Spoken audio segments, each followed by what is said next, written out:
అనంత కరుణామయుడు అపార కృపాశీలుడైన అల్లాహ్ పేరుతో ప్రారంభిస్తున్న సూర్య అల్-బఖరా 72 నుంచి 82వ ఆయత్ వరకు 9వ వరకు. మీకు మరో వృత్తాంతం కూడా గుర్తుందా? అప్పుడు మీరు ఒక వ్యక్తి ప్రాణం తీశారు. ఆ పైన ఆ హత్యను గురించి వాదులాడుకొని ఒకరిపైన ఒకరు హత్యానేరం మోపుకోసాగారు. అయితే మీరు దాచిపెడుతున్న దాన్ని బయట పెట్టాలన్నది అల్లాహ్ నిర్ణయం. అప్పుడు మేము దాని ఒక భాగంతో మృతుని శవాన్ని కొట్టండి అని ఆదేశించాము. చూశారా, ఈ విధంగా అల్లాహ్ మృతులకు జీవితం ప్రసాదిస్తాడు.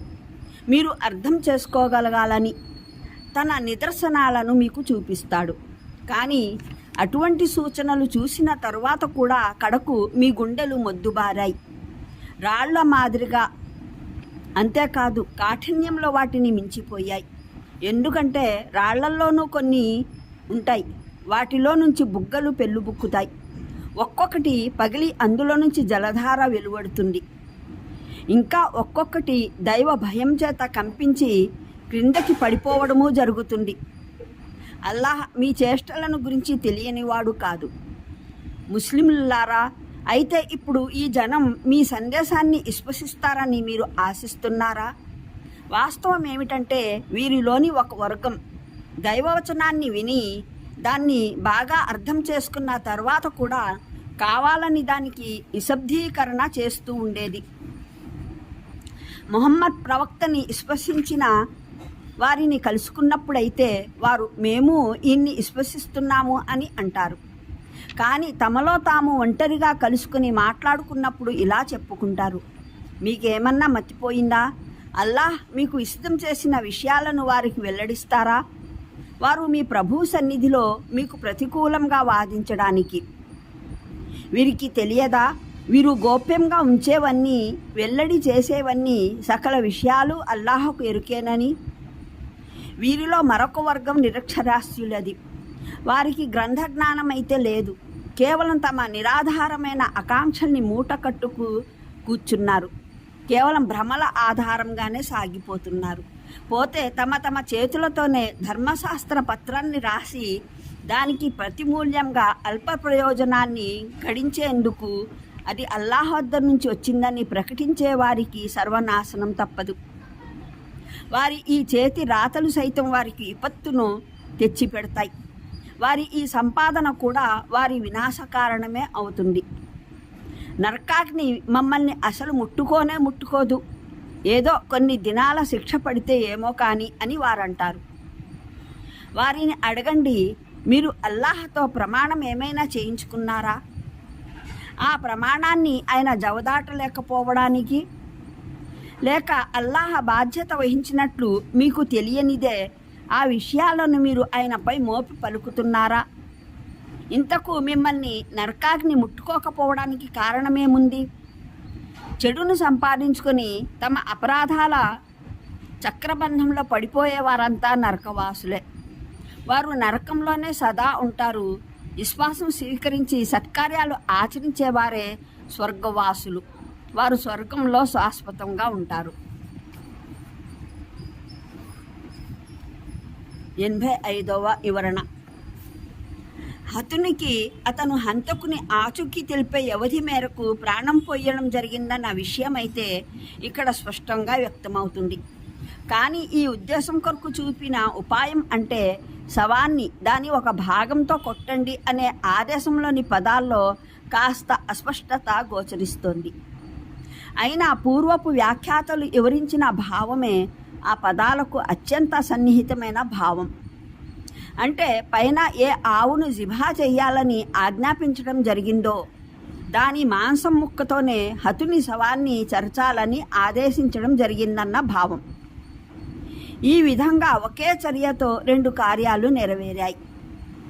ఒకటేమిటంటే అల్లాహ్ శక్తి స్తోమతలెంతటివో ఒక చిహ్నం, ఒక సూచన రూపేణ వారికి చూపడం జరిగింది.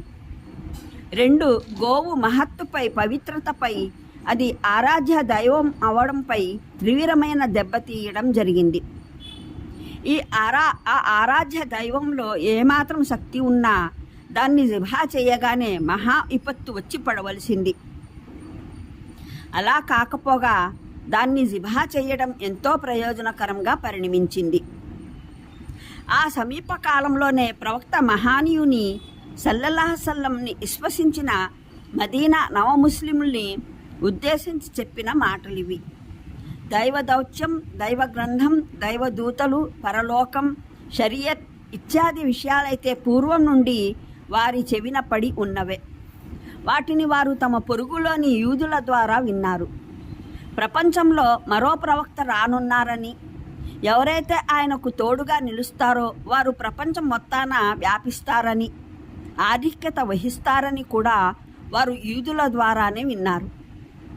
ఈ విషయాలు తెలిసి ఉండటం మూలానే మదీనావాసులు ప్రవక్త మహానీయుని సల్లల్లాహు సల్లం దైవదౌత్యం గురించి ఎడలా జరిగిన చర్చలు వినగానే ఆయన విషయంలో శ్రద్ధ చూపారు. సందోహంగా విశ్వాసం కొనసాగారు.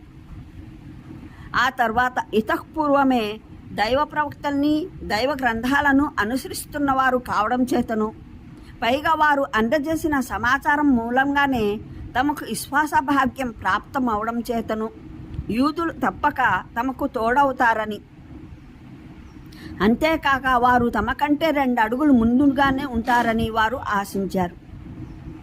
తత్కారణంగా ఇలాంటి ఆశలతోనే ఉత్సాహవంతులైన నవముస్లింలు యూదులైన తమ మిత్రుల వద్దకు, పొరుగువారి వద్దకు పోయి వారికి ఇస్లాం సందేశాన్ని అందజేసేవారు. సమాధానంగా వారు తిరస్కారాన్ని వ్యక్తం చేసినప్పుడు మునాఫికులు, కపటాచారులు, ఇస్లాం విరోధులు ఇలా వాదించేవారు. ఈ వ్యవహారం ఏదో సందేహాస్పదంగానే ఉంది, లేకపోతే ఈయన నిజంగానే ప్రవక్త అయి ఉన్నట్లయితే గ్రంథవహుల విద్వాంసులు, మత గురువులు, పవిత్రులైన పెద్దలు తెలిసి విశ్వసించడానికి విముఖులవడం ఎలా సాధ్యమయ్యేది? వారెందుకు తమ భవిత్వాన్ని, పరలోక జీవితాన్ని అనవసరంగా నష్టపరుచుకుంటారు అని వితర్కవాదం చేసేవారు. ఈ కారణం చేతనే బనీ ఇస్రాయిల్ చారిత్రక గాథను వివరించిన తర్వాత సాదా జీవులైన ముస్లింలను సంబోధించి చెప్పడం జరిగింది. ఎవరి గత చరిత్ర ఈ విధంగా గడిచిందో వారి విషయంలో పెద్ద పెద్ద ఆశలు పెంచుకోకండి, లేకపోతే మీ సత్య సందేశం వీరి పాషాణ హృదయాలను ఢీకొని తిరిగి వచ్చినప్పుడు మీ హృదయం భగ్నమై మీరు నిస్పృహకు లోనవుతారు. వీరైతే చెడిపోయే శతాబ్దాలు గడిచాయి. ఏ దైవవచనాలను విని మీరు కంపించిపోతారో వీరు వాటితోనే పరాచికలాడుతారు, వాటినే అపహసిస్తారు. ఈ విధంగానే వారి తరాలకు తరాలు గతించిపోయాయి.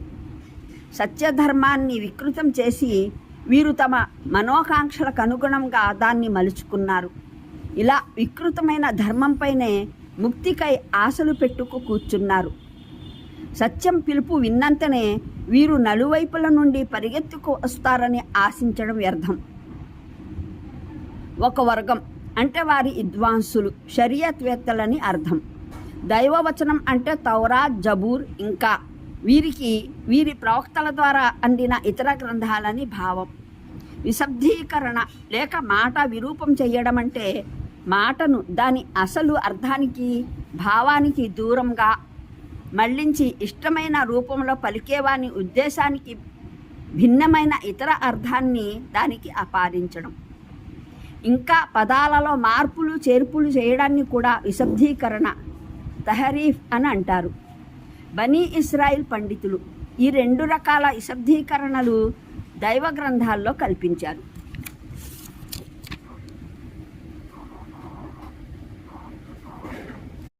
అనంత కరుణామయుడు, అపార కృపాశీలుడైన అల్లాహ్ పేరుతో ప్రారంభిస్తున్న సూర అల్-బఖరా 72 నుంచి 82వ ఆయత్ వరకు 9వ రుకు. మీకు మరో వృత్తాంతం కూడా గుర్తుందా? అప్పుడు మీరు ఒక వ్యక్తి ప్రాణం తీశారు. ఆ పైన ఆ హత్యను గురించి వాదులాడుకొని ఒకరిపైన ఒకరు హత్యానేరం మోపుకోసాగారు. అయితే మీరు దాచిపెడుతున్న